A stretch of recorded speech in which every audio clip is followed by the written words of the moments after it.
Kuchuja. Yesu ni yeye yule jana na leo na hata milele, na kama aliponya jana, leo anaponya na kesho ataponya. Ninakwambia hizo habari. Yesu Kristo anakupenda mama yangu. Ninakwambia mama yangu, yamkini umesikia habari nyingi kuanzia asubuhi. Ziko habari za huzuni, ziko habari za furaha, lakini pamoja na hizo habari ninakwambia ziko habari za Yesu Kristo aliye hai. Amina. Amen. Amen. Basi wakati mwingine tena ambao tunatamani tukuletee habari za Yesu Kristo aliye hai. Kwa wakati huu tunatamani tukuletee maneno ya Mungu, maneno yenye uzima, maneno yenye uzima. Hakuna sehemu nyingine yote. Wanadamu tuna maneno, mwimbaji mmoja alisema hivyo, wanadamu tuna maneno, lakini Mungu anayo neno la uponyaji. Amen, neno la ukombozi. Ni Mungu tu peke yake. Wanadamu tutabaki tu na umbea wetu, tutabaki tu na ushirawadu wetu, lakini Mungu anayo neno peke yake. Amen. Mpenda huyu Yesu Bwana. Hizo habari zote tutazisikia zinatoka. Itakuja jirani yako atakumegea ubuyu, ikifika mahali wa ubuyu, siku hizi unasema unaita ubuyu. Huyo ubuyu ukifika mahali una expire. Wakati mwingine ubuyu umekusuta, hujakuletea maana, lakini ziko habari za Yesu Kristo aliye hai. Amen. Yesu Kristo aliye hai, ninampenda Bwana. Amen. Amen. Basi kwa wakati huu nimlete mtumishi wa Bwana ili aweze kusema na sisi maneno ya Mungu wetu aliye hai. Karibu mtumishi wa Bwana, mwinjilisti Jonas Yesia. Njoo useme na watu hawa ambao wengine wanauza, wengine wananunua, lakini nataka nikwambie ya kwamba wakati huo unaendelea kuuza na kununua, jua ya kwamba adui naye anachukua kamlango hako, anataka tu akupeleke, anataka akushawishi ili uendelee kuwa mfuasi wake. Lakini jioni hii leo tunakwambia ya kwamba tumekuja kukusanua. Tumekuja kukusanua. Ndio. Huyo adui, huyo shetani anataka uendelee kule. Sasa sisi tumekuja kukusanua. Hebu sanuka jioni hii leo. Kimemramba. Haleluya, haleluya, haleluya. Kwa Yesu kuna raha kabisa kabisa. Amen, amen. Kuna lipa mpaka chenchi zinabaki. Amen. Haleluya. Amen. Unajua, unapoona tunahubiri injili hivi namna hii, ni kwamba tunazo habari njema hizi. Hizi ni habari njema ambazo mtumishi wa Bwana mwinjilisti Rugano amekwisha kutoa utangulizi kwamba zipo taarifa nyingi au habari nyingi ambazo zilikuwa zinasisimua vichwa vya habari, vichwa vya watu, lakini mwisho wa siku zikawa zimepotea. Haleluya, haleluya. Amen. Jioni ya leo nina furaha sana kusimama mbele yako, mtu wa Mungu, dada yangu, mama yangu, kaka yangu na wewe babu. Ninaye kila sababu ya kumshukuru Mungu kwa sababu ametupa neema hii. Inawezekana tangu wiki ianze hii umekuwa ukisikia habari mbaya, na wakati mwingine umekosa matumaini kabisa. Unaona heri ukajichanganya na watu ili angalau muweze kubadilisha maisha mambo mawili matatu. Haleluya. Lakini nataka nikwambie, inawezekana kabisa ukajichanganya na watu, lakini kuna wakati utabaki mwenyewe, alafu hali itakuwa ni vile vile tangu ilivyokuwa mwanzo. Sasa Jumapili iliyopita tulisimama hapa tukakwambia kwamba kuna siku utakuja kutoa hesabu ya kile ambacho ulikuwa unakiisha, ulikuwa unakifanya. Sasa leo tutakwenda kuangalia kwa habari ya kuabudu. Habari ya kuabudu. Najua kila mtu ana namna ambavyo anamwabudu Mungu. Tutakwenda kuangalia mama mmoja katika Biblia, kitabu cha Yohana Mtakatifu sura ile ya 4 kuanzia mstari wa 6. Biblia inasema na kuendelea, na hapo palikuwa na kisima cha Yakobo. Basi Yesu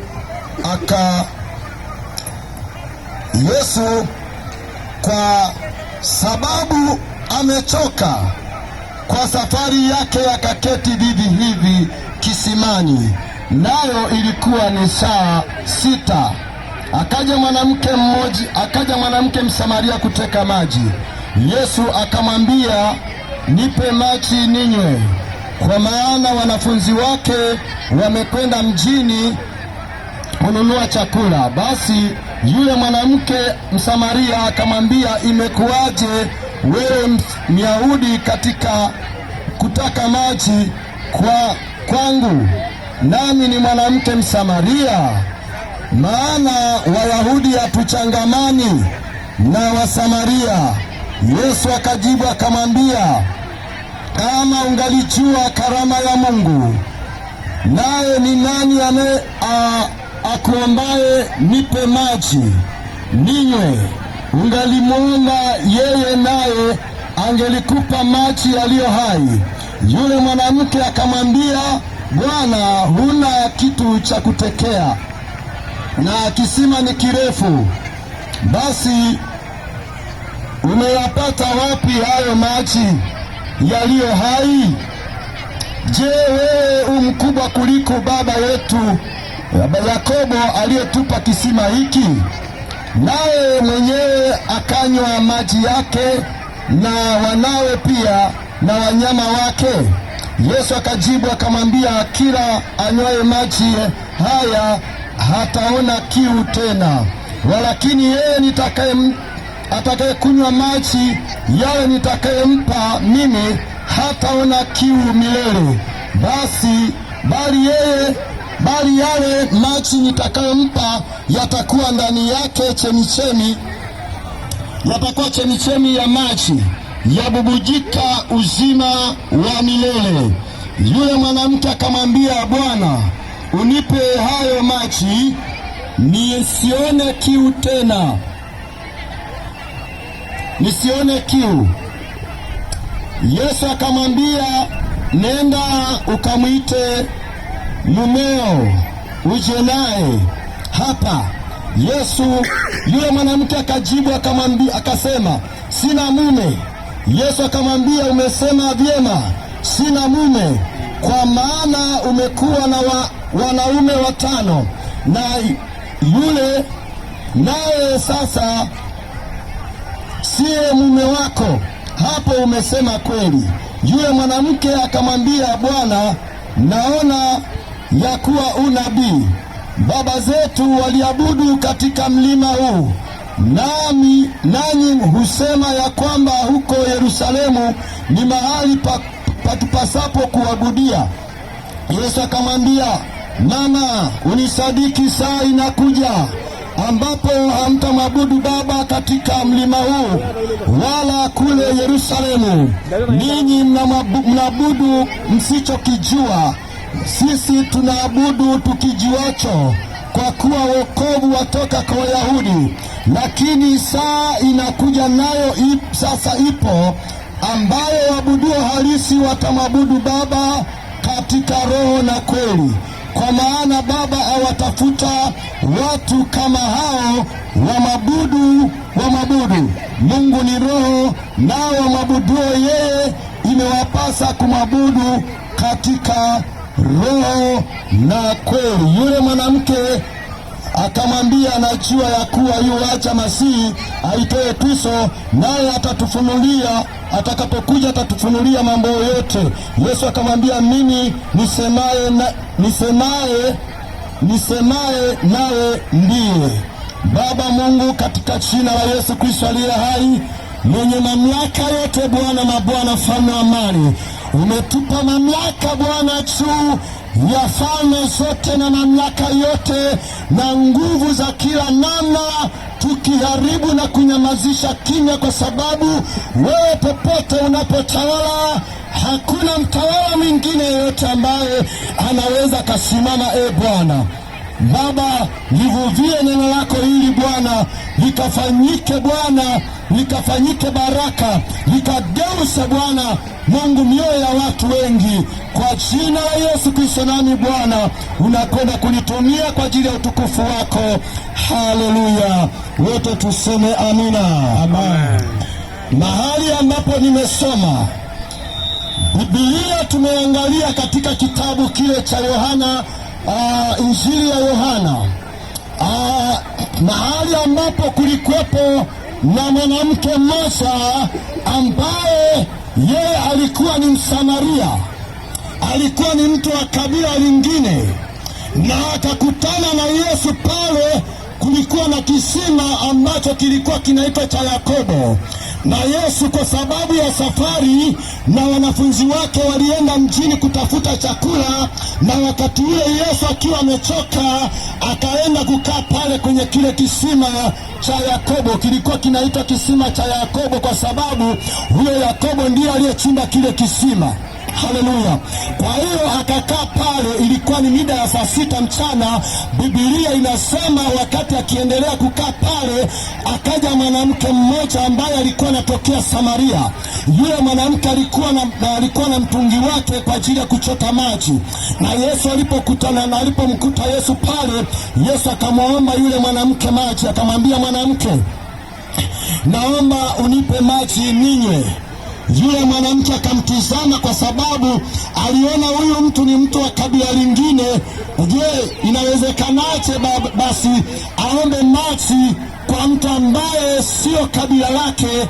Na sisi kwa desturi huwa hatuchangamani kabisa. Sasa Yesu akamwambia, akamshurutisha, akamwambia, mama, nipe maji ninywe. Na yule mwanamke akaanza kupiga stori. Akamwambia, unajua wewe, sisi Wayahudi wa Samaria tuchangamani na nyinyi, kwa hiyo imepanda imeshuka. Nasema kwa hiyo kisima hichi ni kirefu. Anaanza kumlembulia Yesu macho, anamwambia, hasina kitu cha kutekea maji. Je, unaweza ukajiuliza kwamba alipokuwa anaenda kuchota maji angeenda kuchota na kitu gani? Haleluya, haleluya. Kwa hiyo stori zikaanza pale, na alipokuwa akianza pale, Yesu akamwambia, ungelijua huyu anayekuomba maji, ungelimuomba maji akupe maji ambayo ukinywa hayo maji hautaona kiu kabisa. Huyo unayeongea naye ana uwezo wa kukupa maji ambayo hautakaa usikie kiu tena. Sasa yule mwanamke akamwambia, sasa ninataka hiyo habari ndio nzuri, ninaipenda hiyo. Kama nikipata hayo maji utakayonipa mimi, nikinywa sioni kiu tena, ninataka hayo maji. Haleluya, amen. Wakati akiendelea na yale mazungumzo, Yesu akamwambia, mwanamke, wewe unajua siwezi kukupa maji ukiwa mwenyewe. Nenda nyumbani mwako. Haleluya, amen. Haleluya. Haleluya. Akamwambia mwanamke, nenda nyumbani mwako kamwite mumeo, kwa sababu haya maji nitakayokupa nataka mwe na mume wako, ili mkinywa haya maji msione kiu tena, msije mkarudi kuchota maji hapa tena. Oh, haleluya. Yule mwanamke akamwambia Yesu, akamwambia, unajua mimi sina mume. Sasa Yesu akamwambia, umesema kweli kwamba una mume, lakini una waume 5. Hey, alikuwa na wanaume 5 wengine. Alipoambiwa una wanaume wengine 5, yule mwanamke akashangaa. Hey, akaona ni mtu wa namna gani huyu ambaye anaona kabisa ndani ya mtu kabisa, anaona maisha ya mtu. Akasema, jamani, ninaanza kuona, nikaanza kujua wewe kwamba ni nabii. Sasa yule mwanamke akakimbia, akaacha ule mtungi, akakimbia kwenda huko kijijini kwa mjini, akaenda kuambia, jamani, twendeni huku kwenye kisima kile, maana kuna mtu ambaye ameniambia mambo mengi yanayohusu maisha yangu.